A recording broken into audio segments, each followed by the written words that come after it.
નમસ્કાર મિત્રો, આજે આપણે વાત કરવા જઈ રહ્યા છીએ આભા કાર્ડ વિશે। આભા કાર્ડ એટલે આયુષ્માન ભારત હેલ્થ એકાઉન્ટ। આ એક ડિજિટલ હેલ્થ કાર્ડ છે, જેમાં તમારા બધા મેડિકલ રેકોર્ડ ઓનલાઈન સેવ રહે છે। આ કાર્ડથી તમને એક યુનિક હેલ્થ આઈડી મળે છે, જે 14 અંકની હોય છે। હવે વાત કરીએ તેના ફાયદા વિશે। આભા કાર્ડથી તમારા બધા મેડિકલ રેકોર્ડ એક જ જગ્યાએ મળી જાય છે। હોસ્પિટલમાં જતા પેપર લઈ જવાની જરૂર નથી રહેતી। ડોક્ટર સરળતાથી તમારી હિસ્ટ્રી જોઈ શકે છે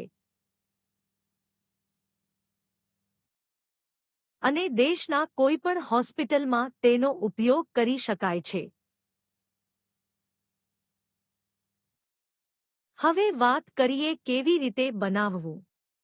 આભા કાર્ડ બનાવવા માટે તમે ઓનલાઈન વેબસાઇટ પરથી બનાવી શકો છો, અથવા નજીકના સેન્ટર પર જઈને પણ બનાવી શકો છો। જરૂરી વસ્તુઓ આધાર કાર્ડ અને મોબાઈલ નંબર જરૂરી છે। ઓટીપી વેરીફાઈ કરીને સરળતાથી બનાવાઈ જાય છે।